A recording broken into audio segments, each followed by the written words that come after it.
So we started with risk and return 1. Yeah, just doing a recap of what I've taught you guys. We talked about return. We said there are 2 investment characteristics of an asset.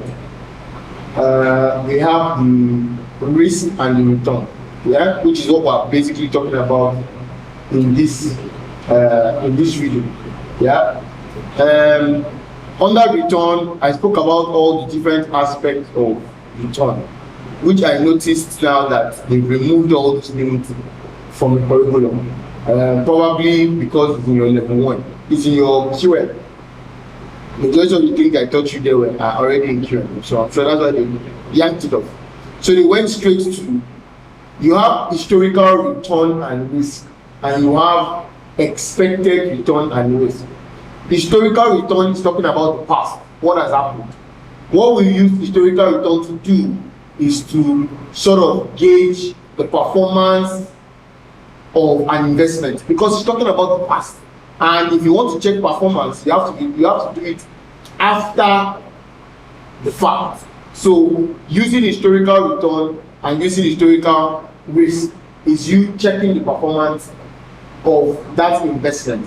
However, if you want to make an investment decision, we make use of expected return.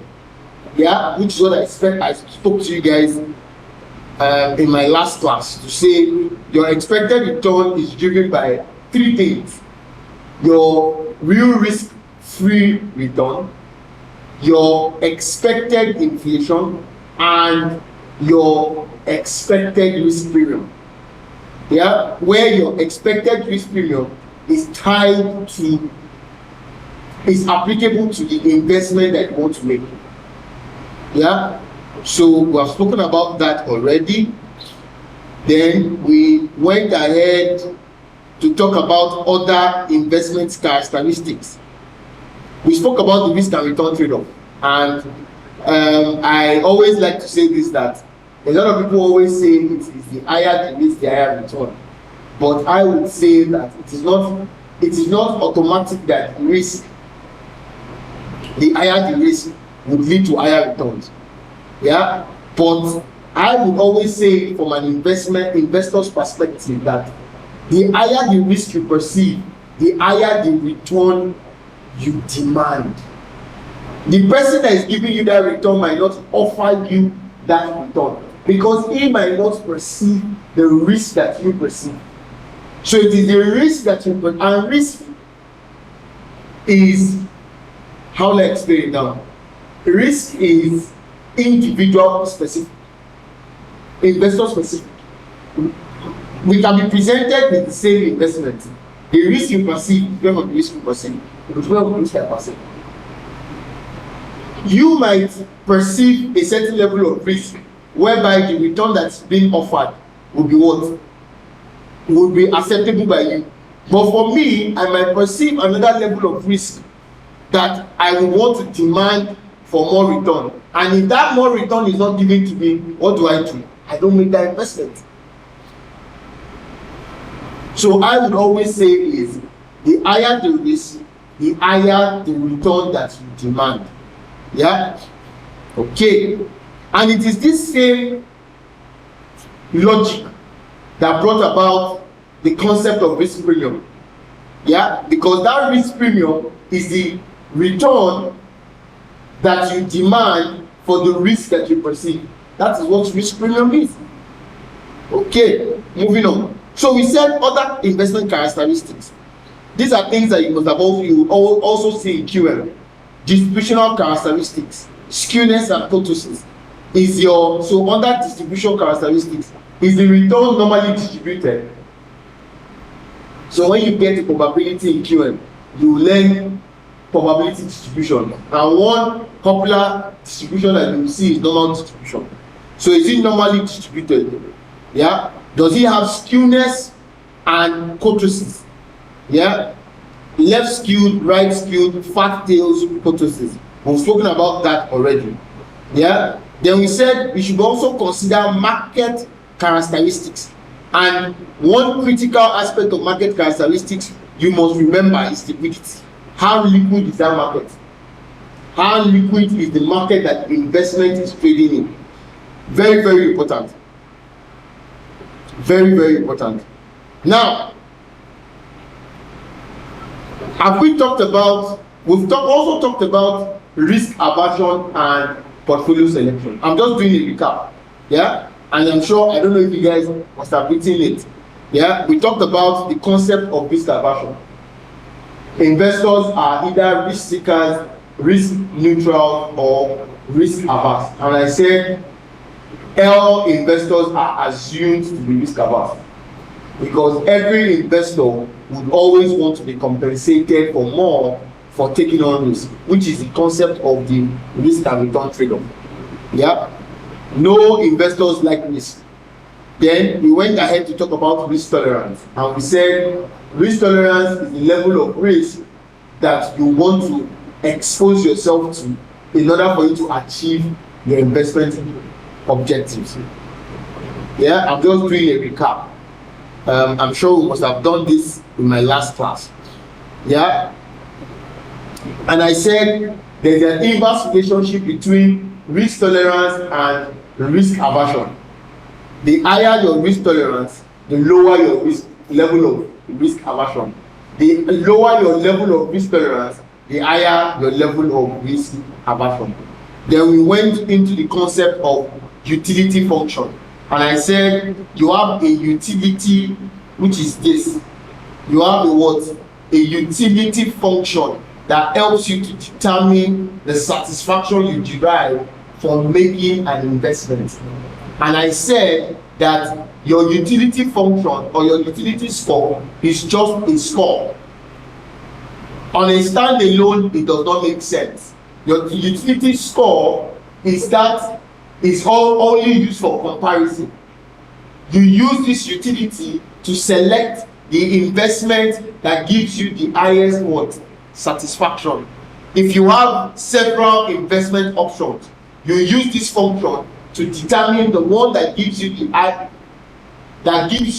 the highest satisfaction by the one that has the highest score. So, and if you have different investment options and you calculate their different utility scores, the utility score, the investment that has the highest utility score is the one that gives you the highest satisfaction, and is the one that you select.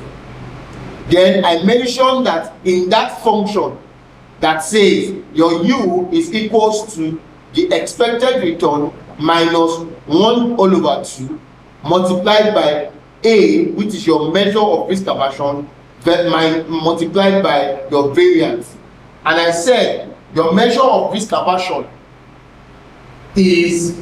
determines your level of risk tolerance or your level of risk aversion.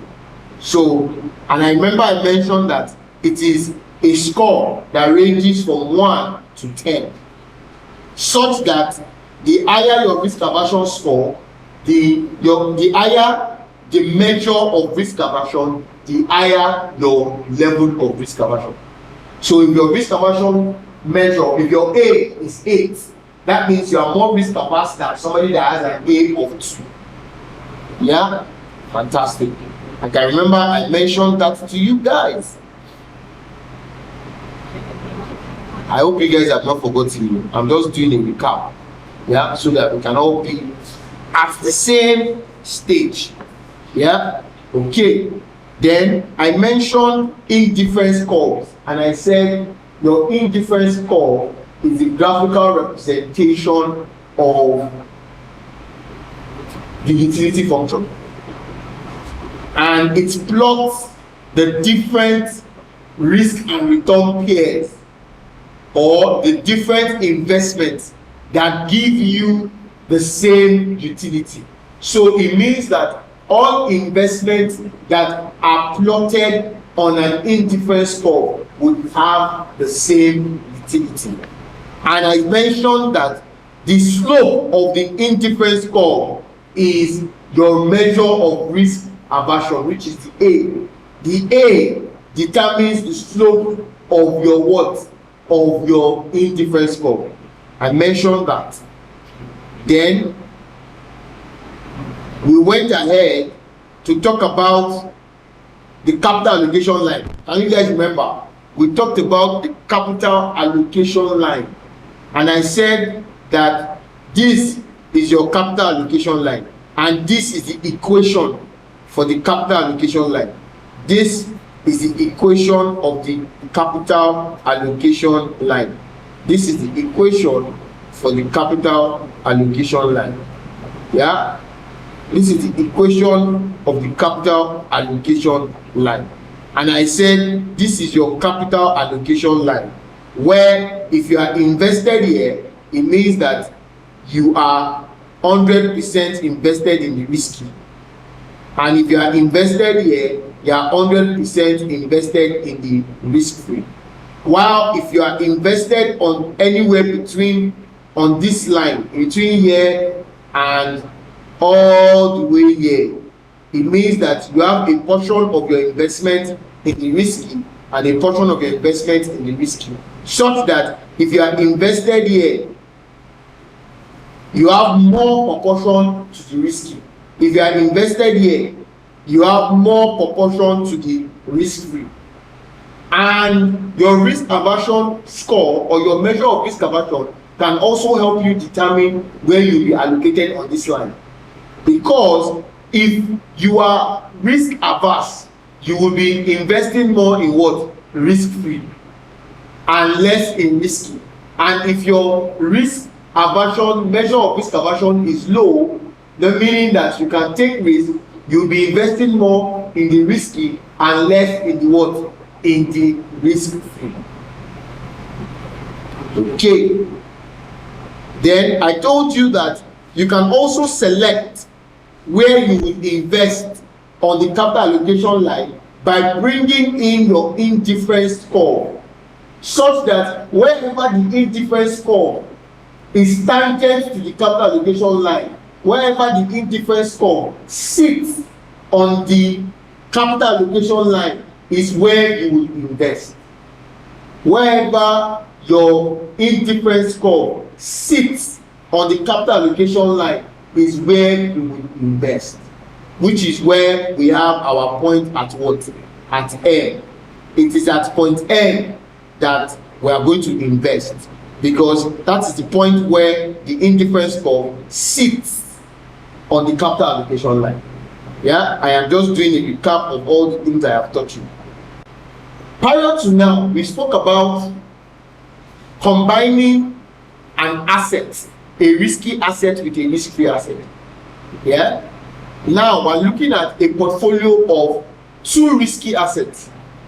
And if we look at a portfolio of two risky assets, then it means that the variance of the portfolio of a two asset portfolio of two risky assets would follow this very interesting formula. Where's that formula? This very interesting formula or formulas. Yeah, these two formula would apply, which is the variance of your portfolio is equals to the weight of the asset 1, the weight of asset 1 squared multiplied by the variance of asset 1 plus the weight of asset 2 squared multiplied by the variance of asset 2, which is what we have here, plus 2 multiplied by the weight of 1, the weight of 2, and the covariance of asset 1 and asset 2. But what you should remember is that the covariance of 1 and 2 of assets, let me write that on the board. So what I'm saying here is the covariance, we're looking at this, the covariance of assets 1 and 2 is equals to the correlation of assets 1 and 2 multiplied by standard division of 1 multiplied by standard division of 2. Yeah? Such that if you look at the formula that says the variance of a portfolio is equals to weight 1 squared, variance of 1 squared, plus weight 2 squared, variance of 2 squared, plus 2 with 1 with 2, covariance 1 and 2. And I have said covariance 1 and 2 is also this guy. So hence, you now have this second formula that says that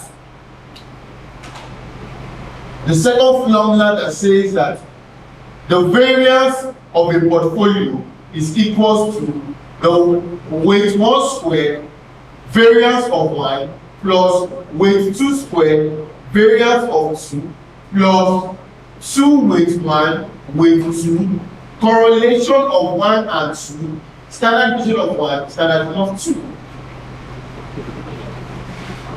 2. So this is the variance of an asset, a 2-asset portfolio. The return of a 2-asset portfolio still remains the same, which is the return of a portfolio will always still remain as with 1 multiplied by return of 1 plus with 2 multiplied by return of 2. Yeah, that does not change. The key takeout from this aspect of the reading is to show you the importance of correlation. Is to show you the importance of correlation. That correlation is very important. Very, very important. Which is this guy? This guy is very important. So what is correlation? What is correlation? Correlation measures the relationship that exists. Correlation measures the relationship that exists amongst 2 assets or between 2 assets. If you have asset 1 and asset 2, correlation measures the relationship between them. Yeah? And that relationship ranges from -1 to +1. Such that at -1, you have what we call a perfect negative correlation. A perfect negative correlation. And at this extreme of +1, you have a perfect positive correlation. While at 0, you have no correlation. While in between 0 and 1, you have just positive correlation. It's not perfect, it's just positive. While between 0 and -1, you have negative correlation. Not positive, not perfect, just negative. Yeah? Now, your correlation measures the relationship from 2 angles. It measures relationship from 2 angles or from 2 perspectives. Direction and frequency. Direction and frequency. So, when we say a perfect negative correlation, what it means is that the relationship between these 2 assets is opposite and they move at the same frequency. So, perfect negative correlation is opposite direction, same frequency. While just negative correlation, meaning negative correlation without it being perfect, just says that they move in just what? Opposite direction. Okay. So, a negative, perfect negative correlation is when an asset moves by 10% and the other asset moves by negative 10%. And asset A moves by +10%. Asset B moves by -10%. You can see opposite direction, same frequency, 10-10, but in opposite direction. While that changes a lot more. While negative correlation is just what? Negative direct correlation is just negative correlation is what? Negative correlation is opposite direction but not the same frequency. So opposite direction means if asset A goes by 10 asset B goes by -5. Opposite direction but not the same frequency. Zero relationship, no correlation. Zero correlation means no relationship exists. Now, when you say positive correlation, they move in the same direction but not at the same frequency. Meaning, asset A goes by 10%, asset B goes by 5%. Same direction but not same frequency. Asset A, B, so can end.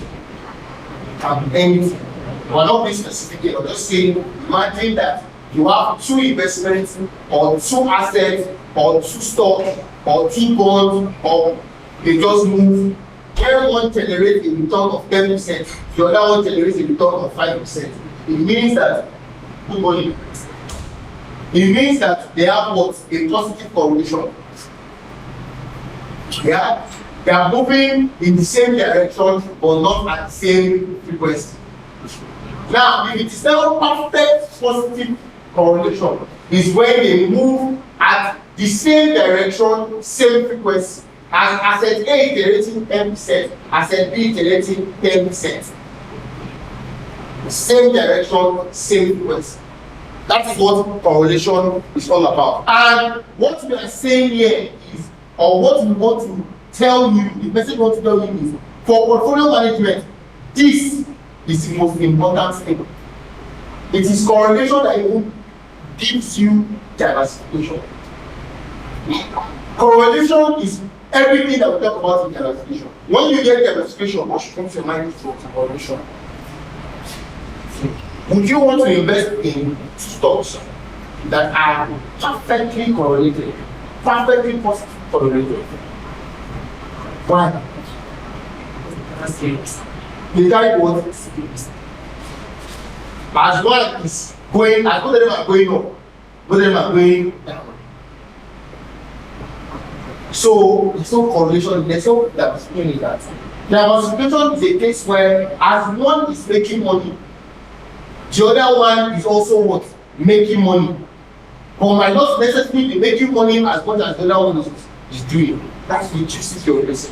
The perfect case you want to be is as one is going up, the other one is going down. But not as down as being what? Perfectly what? Negative. Because it means that as one is doing 20%, the other one is doing what? 20%. It means that what? They need each other out. But imagine one is doing 20% and the other one is doing what? -5. You are getting my point. That means that one that is doing -5 has been compensated for by the what? By the one that is doing most. Yeah? And that's the message that we're trying to pass across. Can I kill God so I can project? Yeah? And that's the message that we're trying to pass across. That's why in the example I want to show you, we're going to show you the benefit of what? The benefit of correlation. So the curriculum said that imagine the curriculum said that, let's read from here. Imagine an asset 1 has an annual return of 7% and asset 2, annual return of 7% and annual risk of 12%. Whereas asset 2 has an annual return of 15% and annual 25%. Now, given this table that you have, remember that weight 1, the weight 1 plus weight 2 is equals to 1, meaning that the weight in asset 1 plus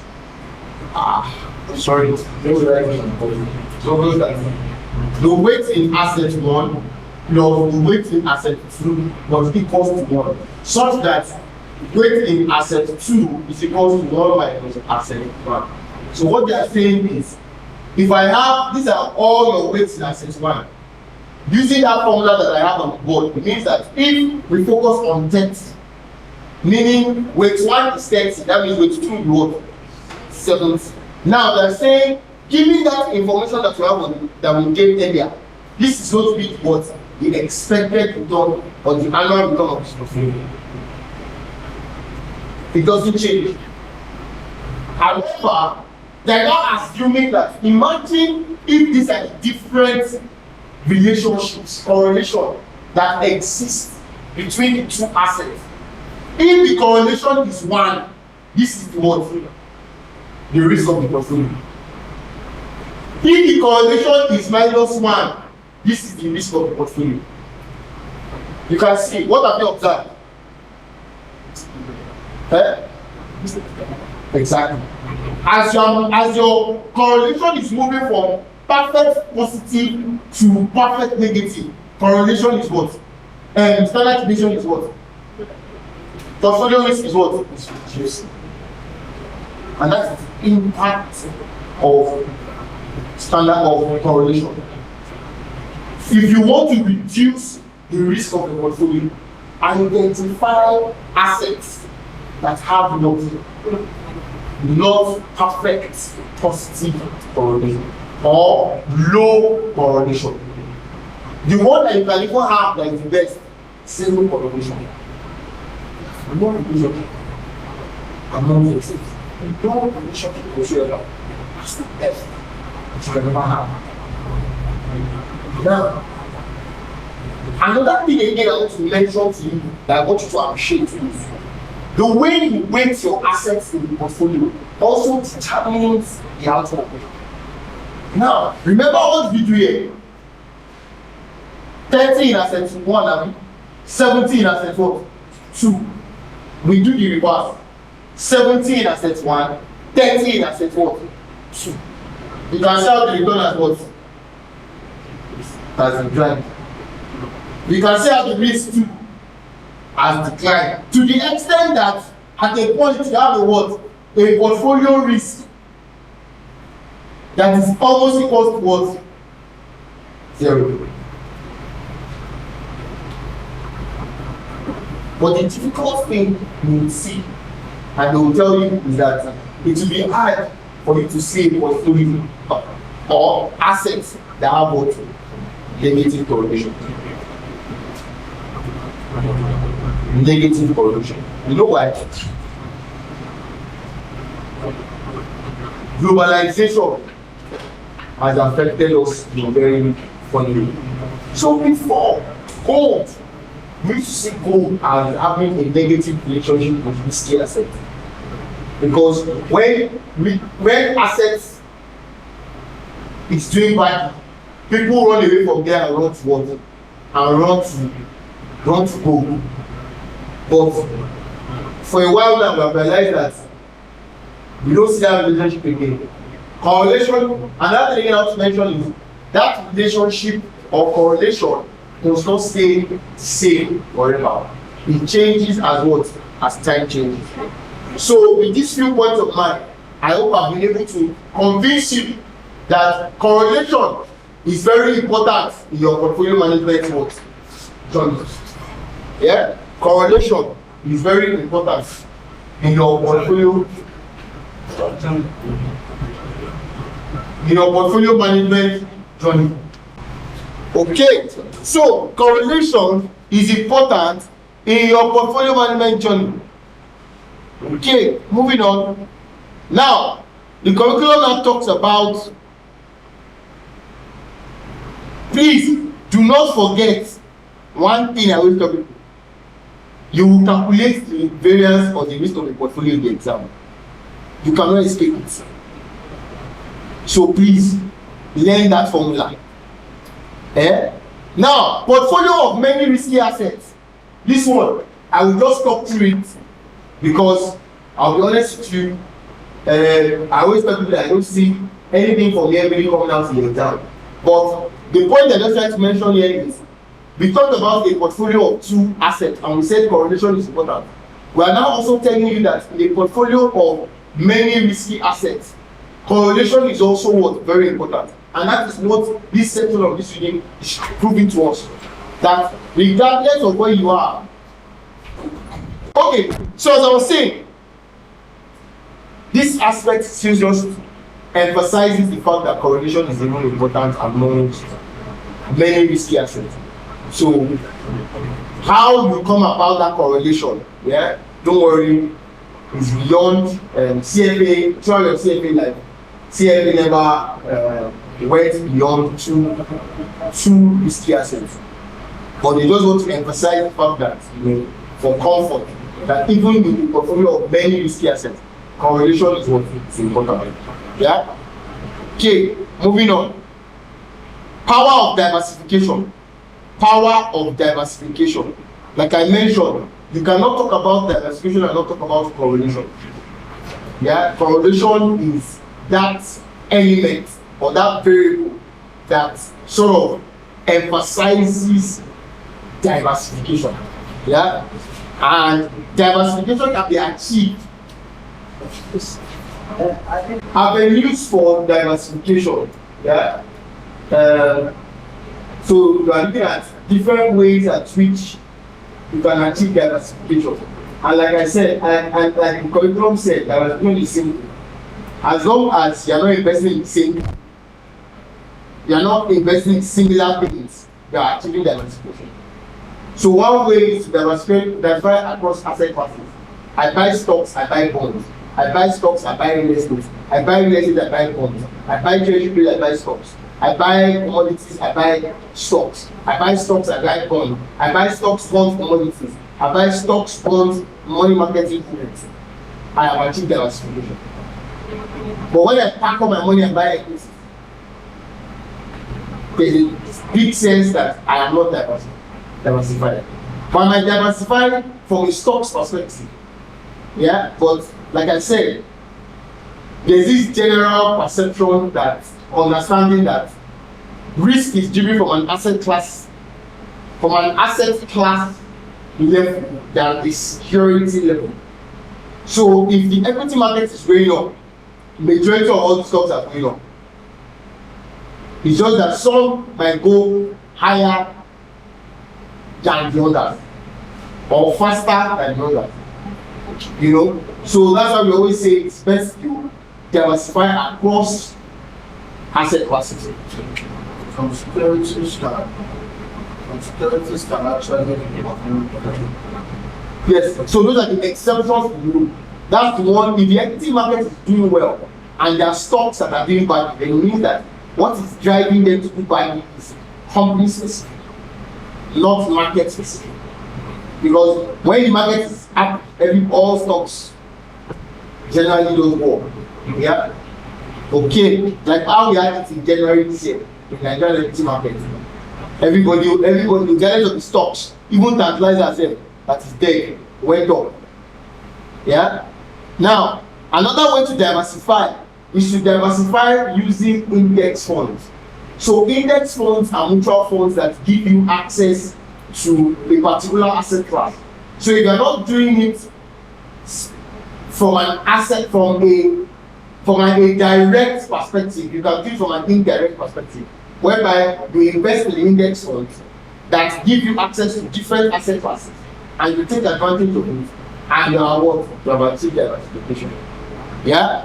Now the next is diversify amongst countries. This one has become quite watered down. How? Because of globalization. Yeah. So the whole idea is if I'm a Nigerian and I want to achieve diversification across countries, I can give myself a portion of my portfolio, invest a portion of my portfolio in America, a portion of my portfolio in South Africa, a portion of my portfolio in Japan. With the idea that economies don't get impacted negatively at the same time. So the way Nigeria is doing well, America might not be doing well. Or the way Nigeria is not doing well, America might be doing well, South Africa might be doing well, Japan might be doing well, UK might be doing well. So all you're just trying to do is to ensure that you are not investing, your portfolio is not in a place where all your investments are going up at the same time, coming down at the same time, going up at the same time, coming down at the same time. You want to say whereby as one, some are going up, some are going down. some are going up, some are going down. You know, there's a balance and a flow, like a water wave flow in your portfolio. If you understand what I'm saying. Now, the next is do not own your employer stock. Bro, so do you want? Okay, so like I said, do not own your employer stock. Yeah, that still goes back to my first class when I talked about Enron. Yeah, do not own your employer stock, because if you pack all your money and go and use to buy your employer stock and your company crashes, you have lost your job, you have lost all your investments. You also have to you know, but we are telling you that from a portfolio perspective, from a but it's in fact from an employer's perspective, you know, I think this is the third actually encouraging the staff. We're telling you it is bad. We're telling you that it is bad. Like you consultants, like consultants to come, they ask you to come and talk. The financial consultant, they ask you to come and talk about investments. Me as an employer, I say, okay, come and talk to my staff about investment. And I'm telling them, you investing. No, but there's a proof. There's a proof to that. So I think from the employer's perspective, the employer will tell you, you are working for the company. So it is your input in the company that my input for your company is by coming to your office every 9 o'clock and 11:00. So I give value to if you know that you have, I am paying me, hold on now, I am paying me for what the value I add to your company. So you can't tell me that now if when you are paying me, someone has to buy your stock. They are strategic value. And that's what I'm saying now. So that's what I'm saying. But why would I be telling you about the company that? What's my business? you are not talking from an employer's perspective. No, I'm listening like an employer. Employer will tell the employee that it is. Can I ask you a question? Hold on. I'm not an employer. Hold on. Yeah, like, what's hold on now. Don't. Let me give you. Number comes to you now and tells you that your annual package, you want to slash it into two. And you will use half of that package to buy their shares. Would you do it? If I do my evaluation, Brother, would you do it? You want the number now? Would you do it? I will do. That's what I'm saying. That's what I'm saying. Why would you do it? I don't think I'm allowed to influence it. I have enough funds to do what to say about it. So why would you do it? Why wouldn't you do it? I will not do it because it's not a risk I can pay right now. That is it. Yeah, that's my point. And for me, I don't even think it's a risk you should never pay. Yeah, that's my point. So if somebody comes to me, let me tell you what times. Let me help my brother here. Right? What they do is, if I become the managing director of your company, what you can tell me now is that my performance pay, not my salary, my bonus every year, they are going to use a certain percentage of it to buy the company shares, to buy my loyalty. I would agree. You are getting my point. But say you should not tell me that I'm a normal regular staff. You are not telling me that I should not be using a portion of my salary. After I sweat 9 to 5, I should not use a portion of my salary to come and be buying shares. Why? Let's say you don't have that. Yes? Let's say you don't have that. First bank. So you cannot buy that shares. Why? I want to start seeing. I want to send it. Why? You're not buying this shares. Something like strategically positioned. For what? Strategy or nothing. If they want to give you managing director, if they want to give you head of investment, head of treasury, they will not ask you, do you have shares? They cannot. No, they can't. They cannot. Sometimes you can do Like that. you buying shares in that company, shares of investment. They cannot ask you. They can't ask. They cannot. Use that. Just like virus. Yeah, that's They cannot ask you. if you have two people. My brother, I am telling you that they cannot. Do you know? Let me be honest with you. I will employ you, and I will not want to give. If you tell me that you are a shareholder of my company, I will not employ you. You are a major risk than somebody that is not an employer. That means if you have my shares, you can work against me now. That's what I'm saying. That's a good, yeah. And you are a treasury person. And I'm telling you to go and do one more. And I say that you cannot do it.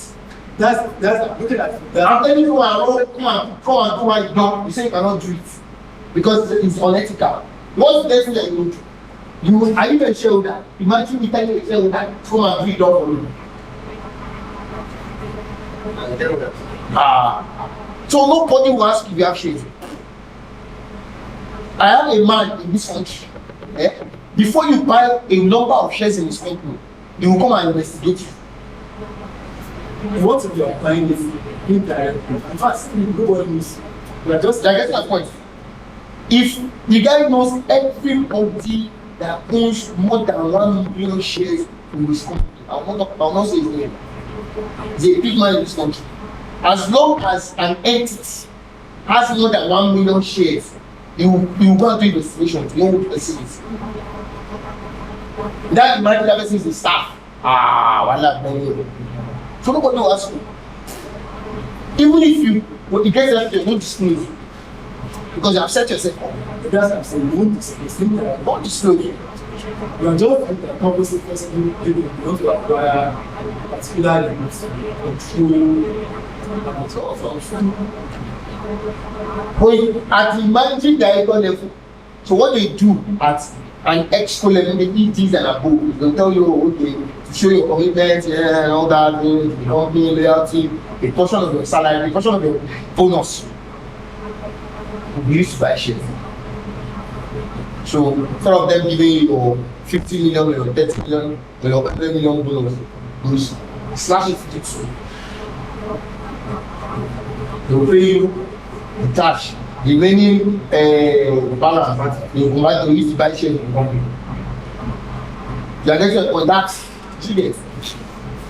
Or my wife works in an oil company. The oil company has share options. Staff for staff. That's the problem the company is facing today.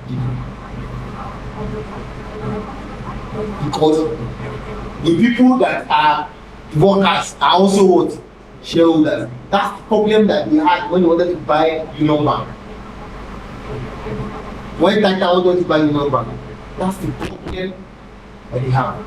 That's the problem that First Bank has. That nobody can wake up one morning and say that they want to buy that bank.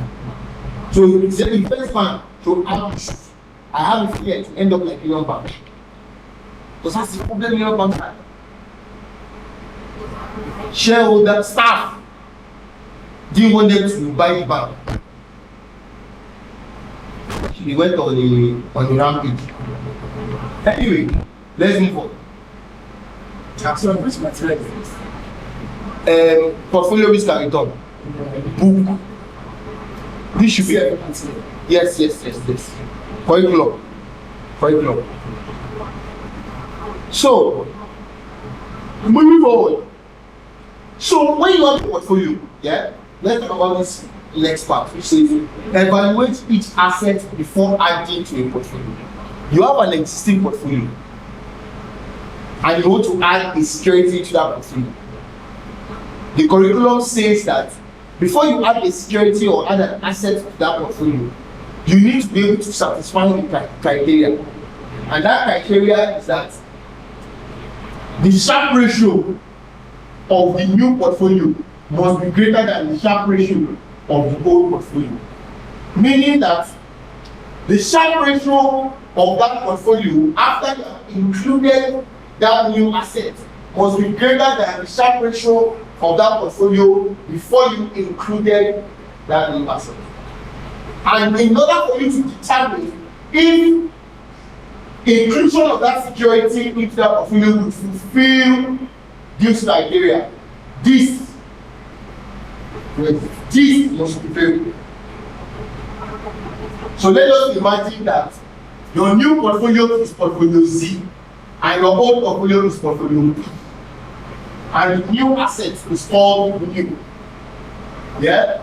So what you're saying is, for you to determine that this would prevail, the Sharpe ratio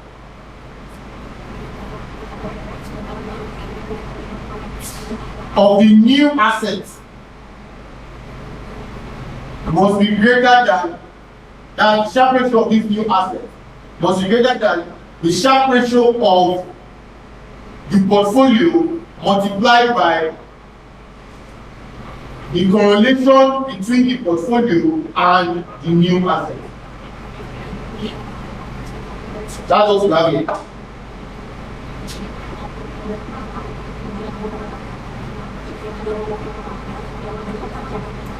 So the curriculum is saying, for you to determine if this will prevail, this is the criteria that you need to determine, which is the Sharpe ratio of the new asset must be greater than the Sharpe ratio of the existing asset multiplied by of the existing portfolio multiplied by the correlation of the existing portfolio and the new asset. If this prevails, this will happen. If that prevails, that will happen. So it's like you say that they will give you all the parameters. Yeah? They will give you all the parameters. So that's what they said here. If the Sharpe ratio of the new asset is greater than the Sharpe ratio of the current portfolio times the correlation coefficient, it is beneficial to add new asset. Because that means it will lead to a situation where the Sharpe ratio of your new portfolio C will be greater than the Sharpe ratio of portfolio B. Another way to diversify is by using insurance. Do you know that? Have you guys done derivatives? Have you done derivatives? Do you know what options are? So you know what a call option is, you know what a put option is. A put option is simply as an insurance. A put option is the same thing as an insurance. So what they're just technically saying here is you can use put option to diversify. You can use put option to diversify. Okay. Any questions? You want to go into a new environment, and I'm thinking, let us take a 2-minute break of scheduling. Efficient frontier. We're going to learn about the efficient frontier. Yeah? And I'm going to give you guys a build-up. And I'm going to bring in some items in what I have taught you up to now. Yeah? So, first thing first is, what are we trying to achieve? We want to create an optimal portfolio. Bros, what's your name? Tosi. We want to create an optimal portfolio for Tosi. Yeah? We want to create a portfolio that will meet Tosi's investment objectives. We want to create a portfolio that will satisfy Tosi.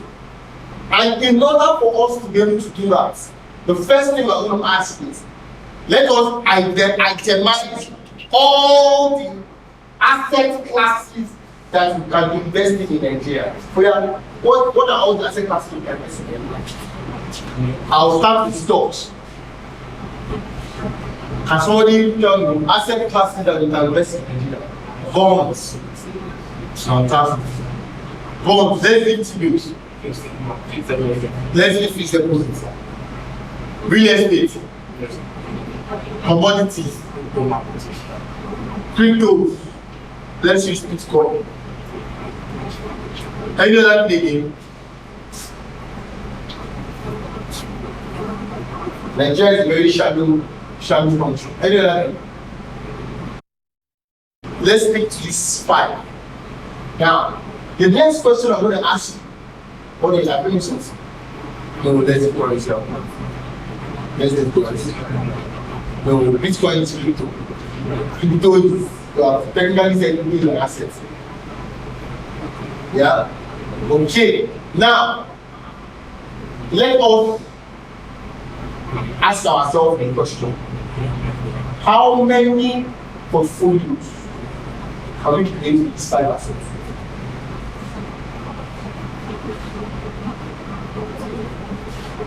Without repeating one. Bros, how many portfolios can you create with these assets? That's right. You want to add your own conditions with my own question is how many portfolios can you create with these assets? 100. You are going 120. You say 120. Why? How did you arrive at 120? 5 and what? 5. I was about to say that computation and combination will not give you the answer. It's right. Countless. Uncountable. It wasn't give you the answer. I should answer it.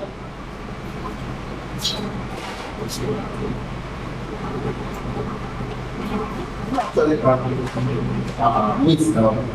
Do you know that if I do 0.1%, 0.5%, 0.4%, 30%, 60%. Do you know that this is a portfolio?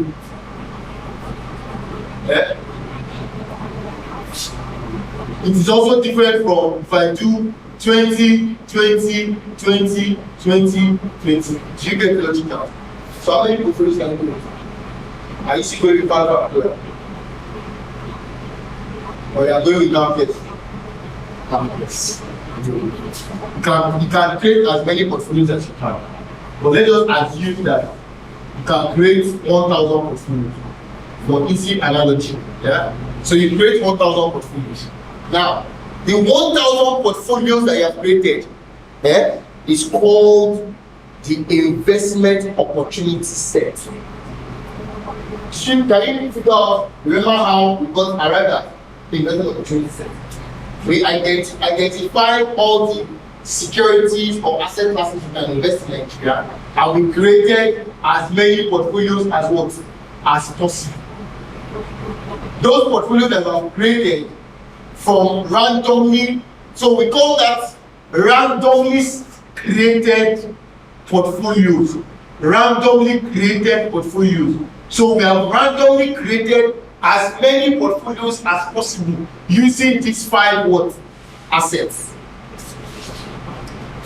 Oh man, some things never change.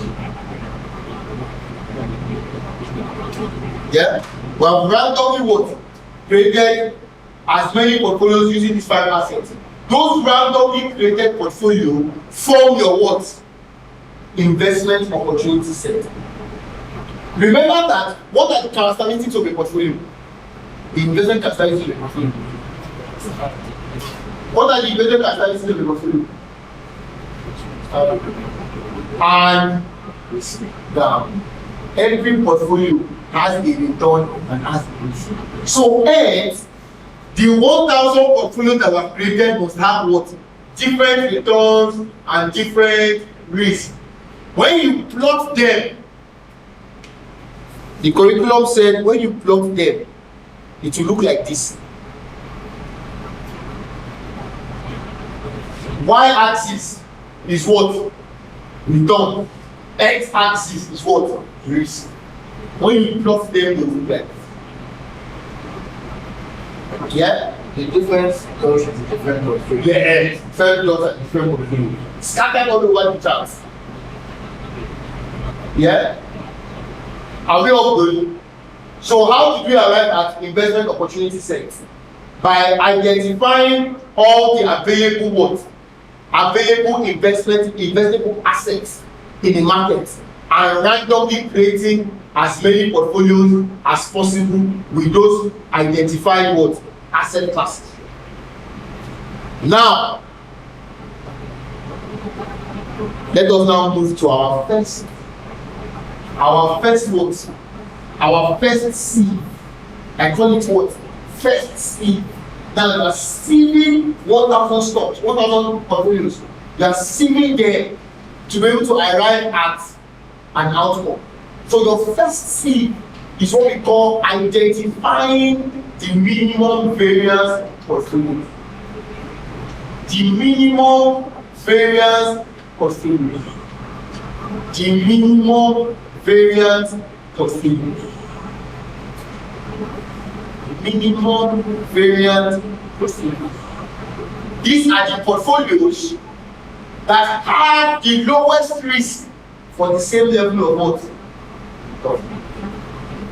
They have the lowest risk for the same level of return. So what are we saying now? Imagine that you have 1,000 stocks, 1,000 portfolios. Would you agree with me that some of them have the same return? Eh? They will not have the same return. Why? How is it possible that you have? If you exceed Mr. Casey. Because, of course, the allocation. But is it possible? Is it? I mean, you don't agree. Do you agree? No, There's a possibility that some will have the same return. that's not. Okay? That's That's coincidence. So there's a coincidental factor that some will have the same return. Now, for those guys that have the same return, you choose the one with what? Lowest risk. The ones that are not the lowest risk, what do? Throw them away. That's how we form what we call the minimum variance frontier.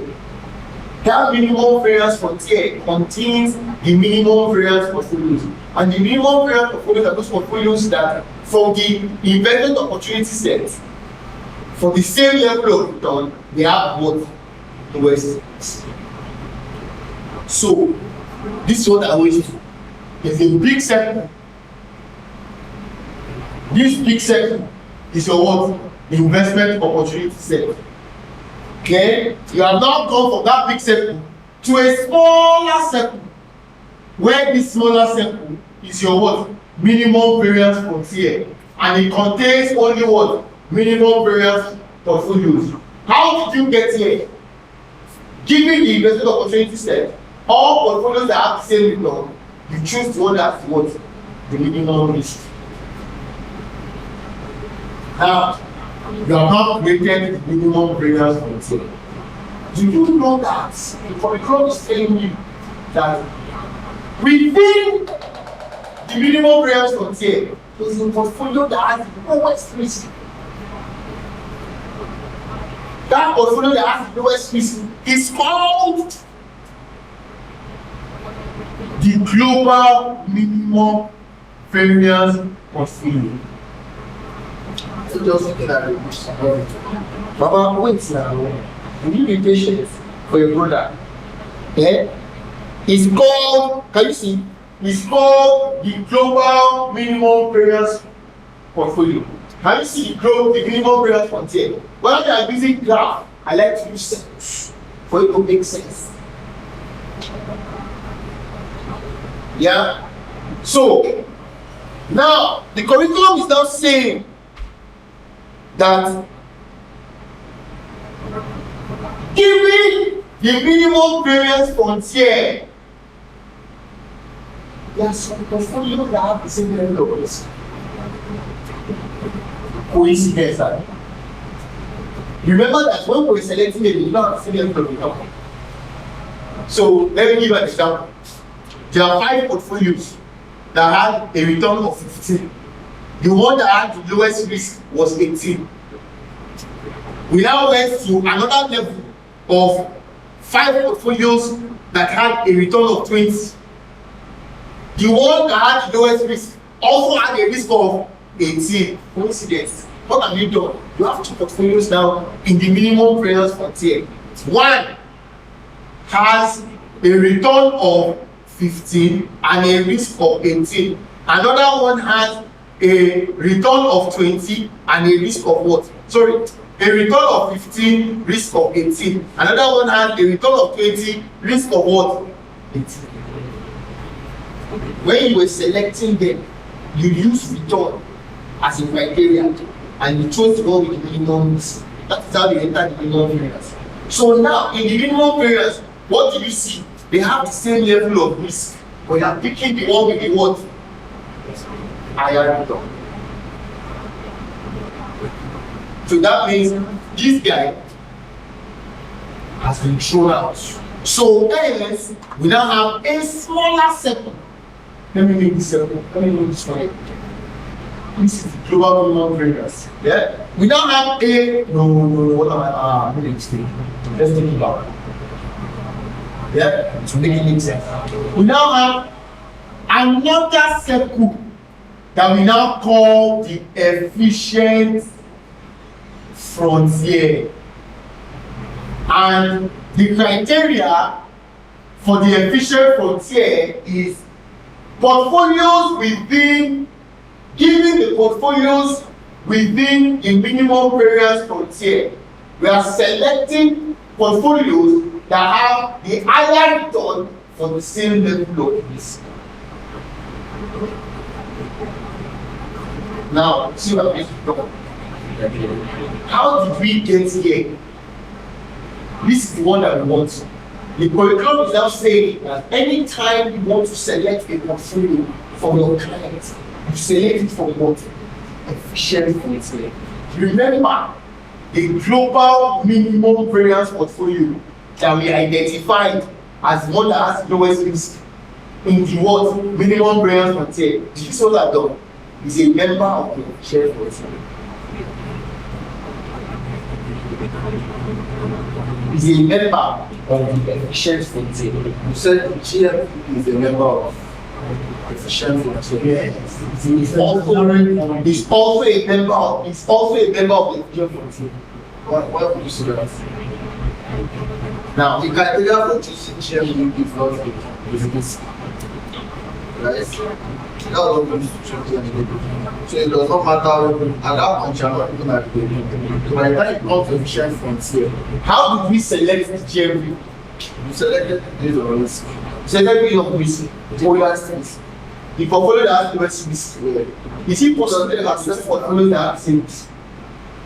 Yeah, you set up.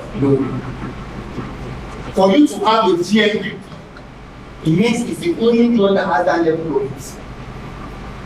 You said that they can do it, but There can be two portfolios that have the same level of risk.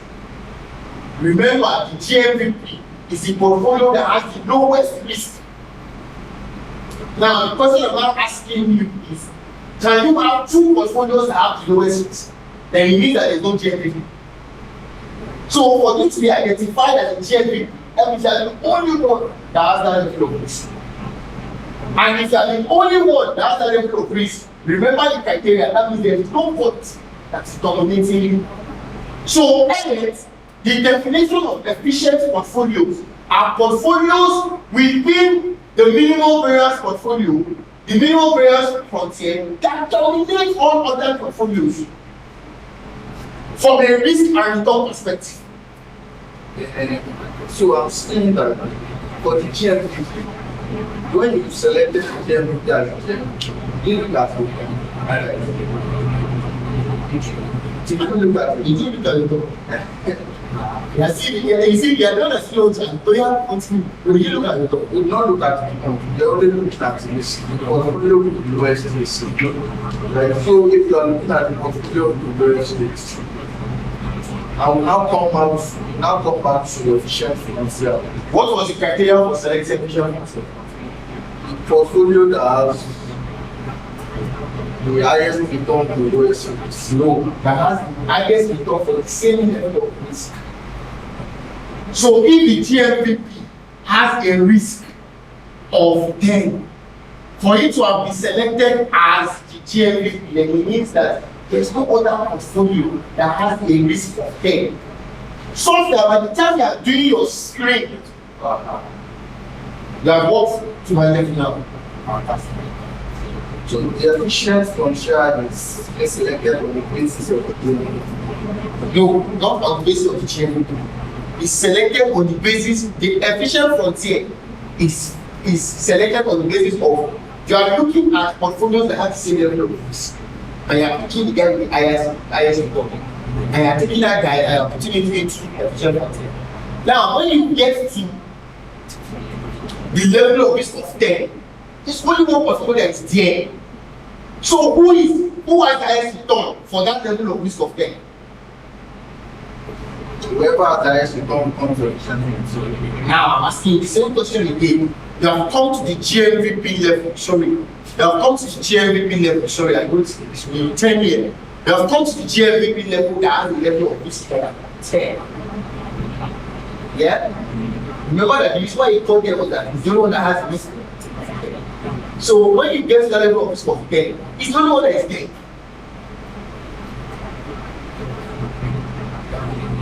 You automatically falls.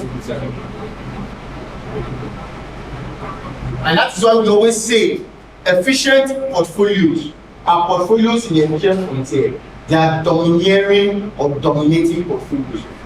Meaning that for all portfolios amongst them for that same level of risk, they deliver the area of highest return. That's why it's falling. So if I give a recap of how we got to efficient frontier, we started by saying you identify as investable asset classes in the market, you create randomly portfolios as much as you can, randomly created portfolios using those asset classes, then you start to see. The first step is for the same level of return that picking guys with the lowest risk. All of them become what? Your minimum variance portfolio in your minimum variance frontier. There's a guy amongst them that has the lowest risk. That guy is your GMV. Now, given your minimum variance frontier, you do another step again. For the same level of risk, the guy with the highest return, they become your efficient frontier. And it's from that efficient frontier that you select securities. Does that make sense? Yes. Fantastic. Now, moving forward, in a graphical representation, this is what the curriculum teaches. Can you see what's happening here? So let me show you how they are like that. This maybe makes sense. So the curriculum said that that's your efficient frontier. When you plot your efficient frontier, it will look like this. All stocks that on your efficient frontier will look like this. Remember that this is risk, this is return. Yeah? So it will look like this. So it will look like this. It's always from your GMVP. No, let me do like this. So this is your minimum variance frontier. This is your GMVP. Remember that GMVP is what has the lowest risk. Yeah? Now, from year to year is your efficient frontier. But from year to year is your minimum variance frontier. Yeah? So the curriculum said if you plot all these stocks that I have in the minimum variance frontier, they will look like this. If you plot efficient frontier will start from the GMVP all the way down. Now, this is the part that causes a lot of confusion, even for me as a student. And the curriculum says, if you identify your risk-free rate, let's imagine our risk-free rate is here, and you draw a line from your risk-free rate to touch the efficient frontier, such that that line you draw rests on the efficient frontier, it will be like this.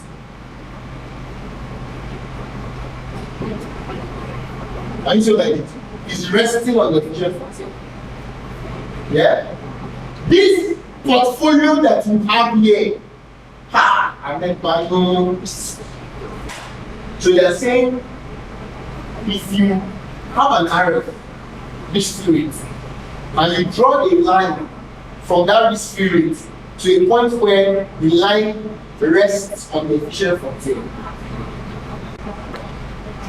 So you Look at what I'm saying.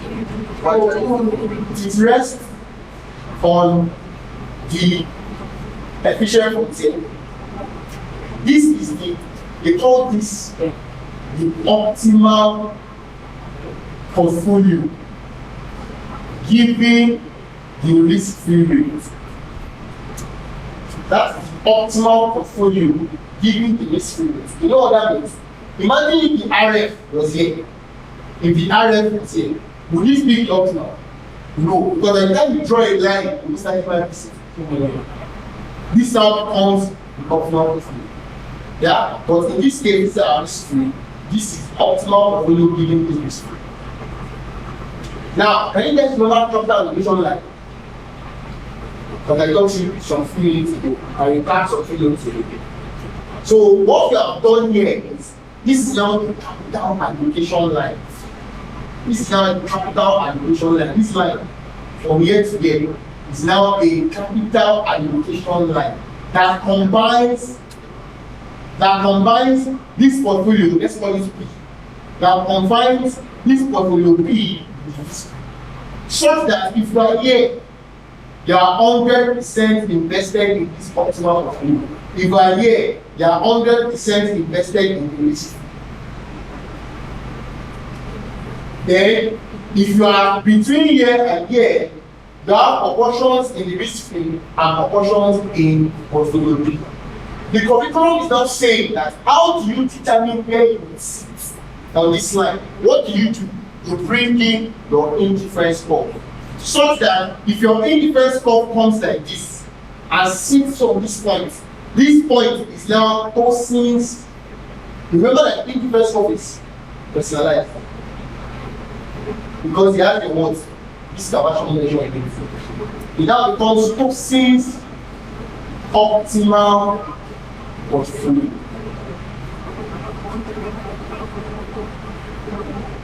My own indifference curve might not sit here.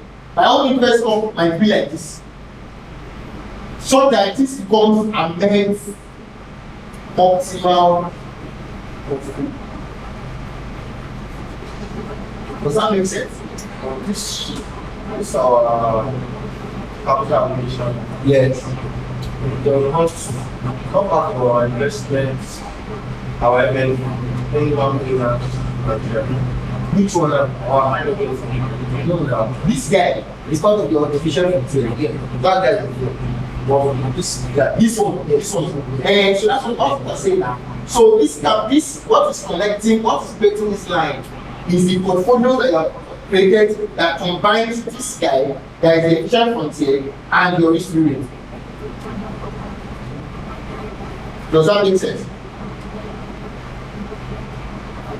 no, It doesn't make sense. Remember that your capital allocation line is a combination of a risky asset and a risk-free asset.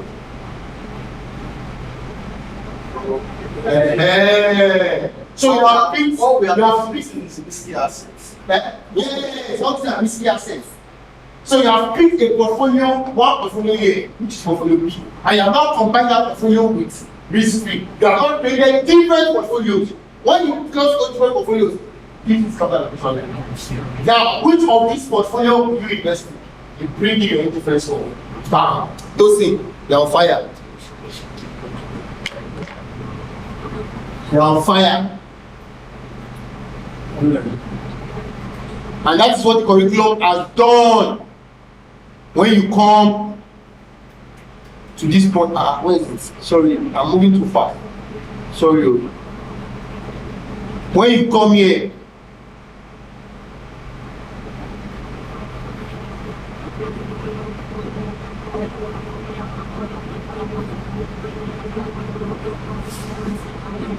can you see? Does it make sense? Can you see the similarity? You see what I have done? This is your what? RF. This is my RF. This is portfolio B. That's where the line sits on the efficient frontier. That's where the line sits on the efficient frontier. Now, you now have to bring your indifference forth to identify that portfolio that will be best as a combination of what? The risk-free and what? That's what I've done. You need to identify closing optimal. So that point is the investor's optimal portfolio. Which is what you have here. Investors, optimal investors portfolio. With these 3 points of mine, every portfolio is risky and unrisky. But it depends on, hold on, I counter that.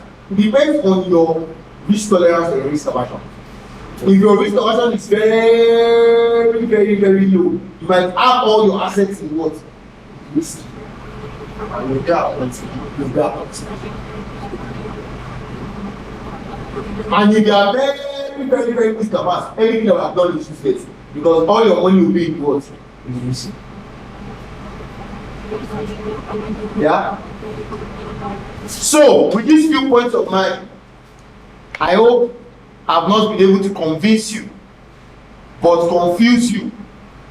Rather, I've not been able to confuse you, but convince you that you can create optimal portfolios for investment by you doing this very simple lecture procedure. A. Risk and return 2. Portfolio risk and return 2. Now, we are where we are now. I will not clean that graph. I will keep it there. We all understood how I got here. Yeah? Now, the curriculum is saying that let us bring in an assumption. Yeah? The curriculum is saying let us bring in an assumption. And that assumption is called the assumption of homogeneous expectations. The assumption of homogeneous expectation. And what is this assumption? This assumption says that everybody does the same thing. Everybody thinks the same way. Everybody will choose the same portfolio. Let me say that again.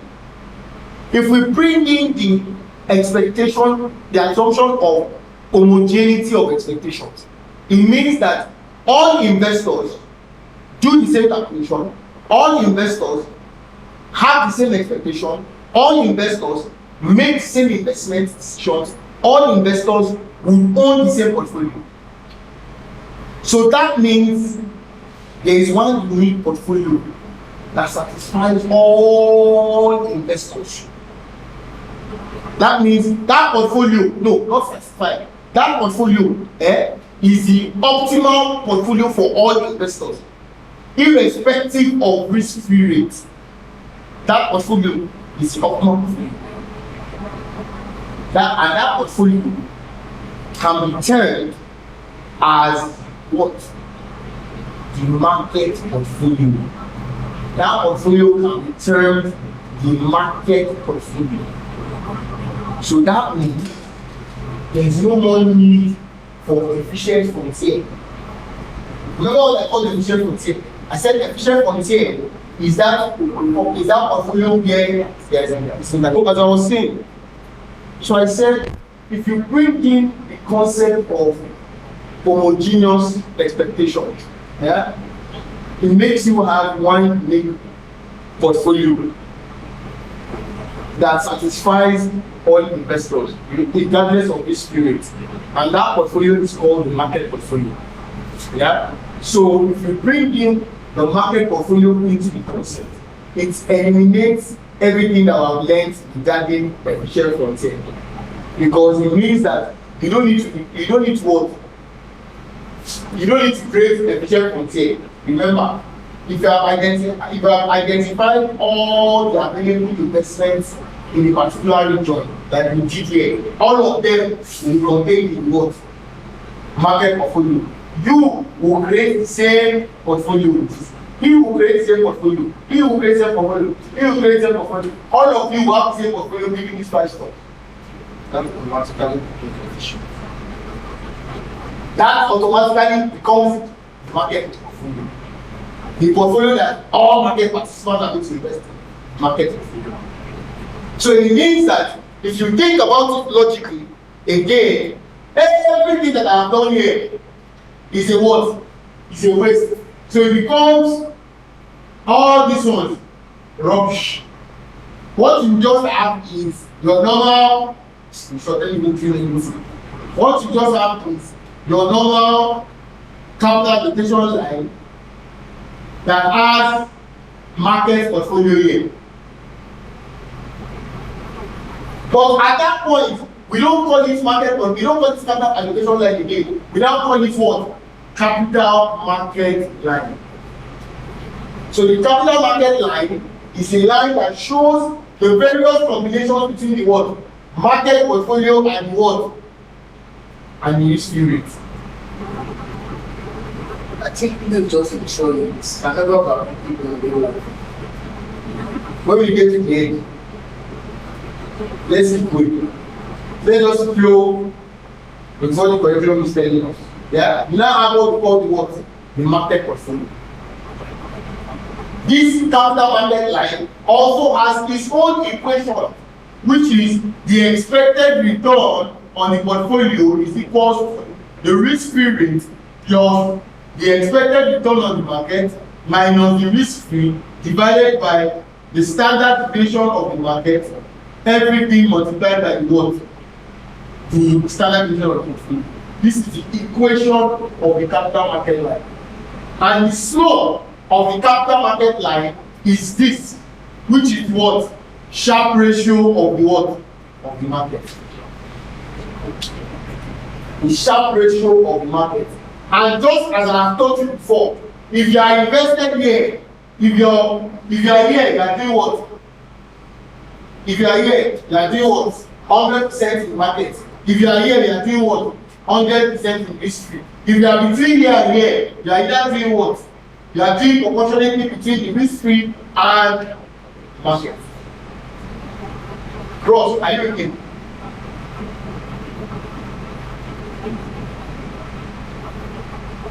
And the curriculum now extends this to say, I think guys always notice something. Every time I draw the capital market line, I always draw this. I want to say, what happens here?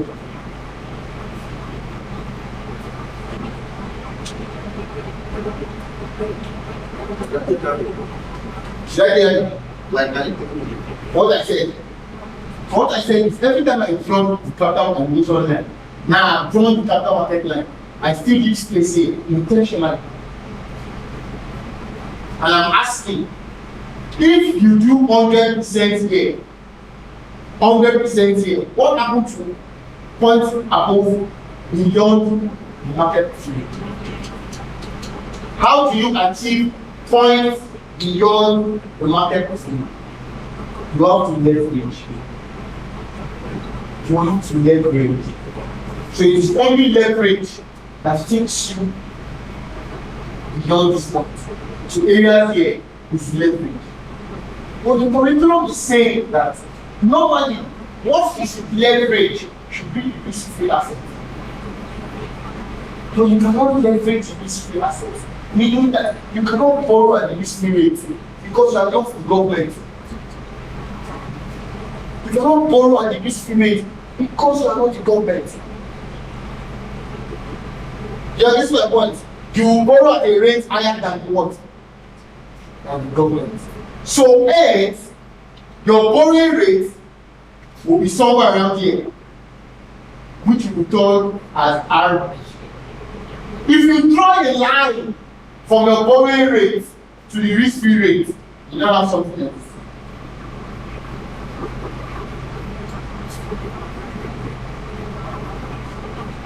Hence, we can now divide this capital allocation line into two. Capital market line into two. Let us divide it into two. If you are here, meaning if you are operating at this point, you are operating at the investing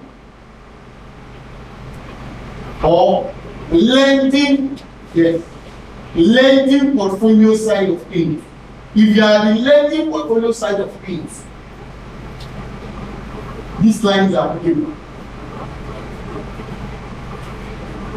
Why do we call it lending portfolio? Because when you invest in this field, what are you doing? You are lending to the government.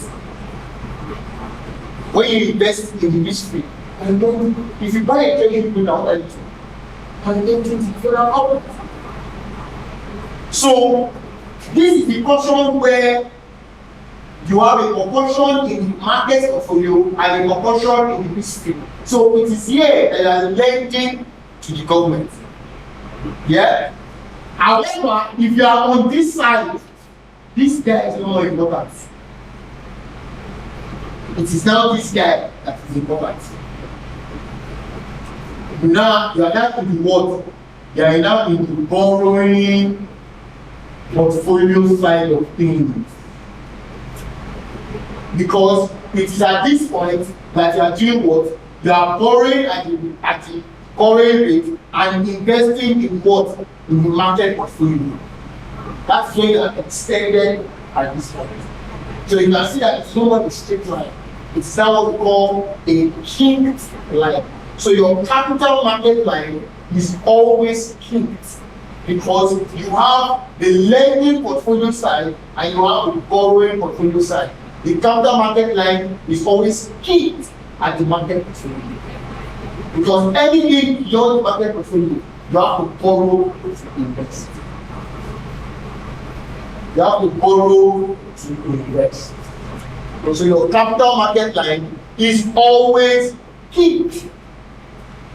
Is always kinked. And that's what we have here.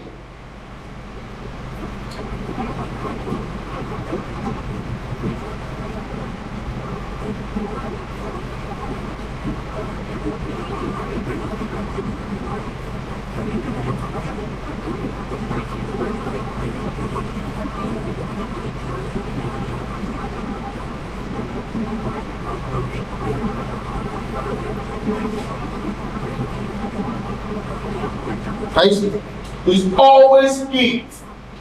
So this is where you have your lending portfolio, you have your borrowing portfolio. It's always kinked. So this shaded part is useless. It's always kinked. Always. Okay.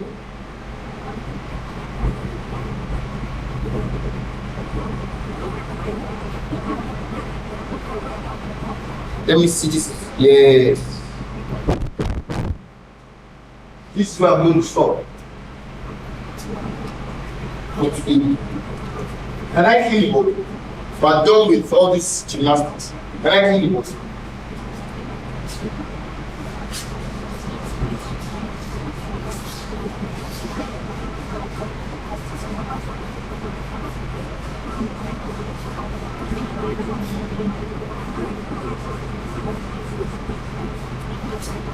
Okay. Now, let's talk about risk.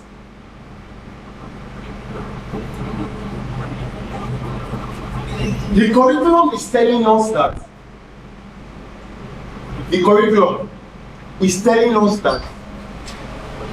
your total risk that you are exposed to can be decomposed into systematic and non-systematic risk.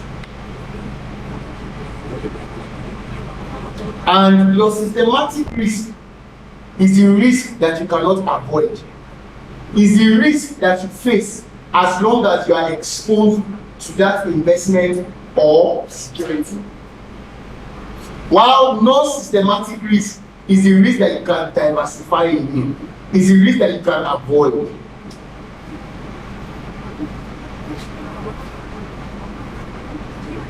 If I invest in the equity market and I buy First Bank and Jimovia dies tomorrow, am I exposed? Yes. Yeah, outside. Which market? When people died, How do you affect people that work in Zenith Bank? People that have shares in Zenith Bank? How do you affect Zenith Bank? People that work in Zenith Bank? People that have shares in Zenith Bank? How do you affect them? The share price of Zenith Bank dropped. Listen to my question. Hold on, no. Listen to my question. I invest in the equity market and I buy First Bank shares and Movia is listen to us. So you don't hear our question. So it doesn't affect me. Yeah. However, interest rate goes up and I'm invested in First Bank. Does it affect me? Which one is systematic? Which one is not systematic?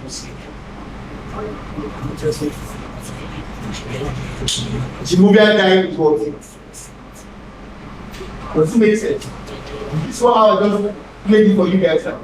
So, systematic risk for me is as long as I am invested in an asset class, I cannot avoid the risk associated with that asset class. However, non-systematic risk is investment specific. I have invested in equities, but I invested in Zenith Bank.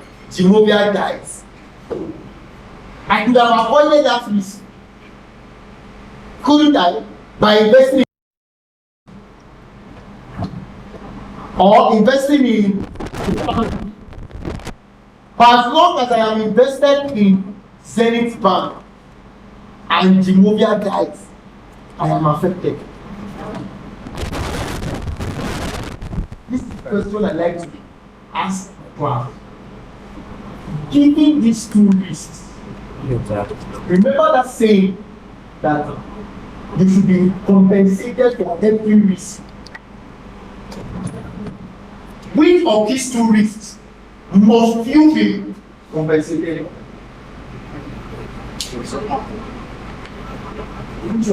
Must you be compensated on? Bros, which one should you be compensated on? It's the second one. Which one? Not systematic. Not systematic. Which one should you be compensated on? Which one should you be compensated on? Which one should you be compensated on? By force, must you be compensated by it. Why do you say systematic? Why did you say not systematic? But you can avoid it. I avoid it, but if the interest rate goes up, I cannot avoid it. So I must always be compensated for that risk that I cannot eliminate.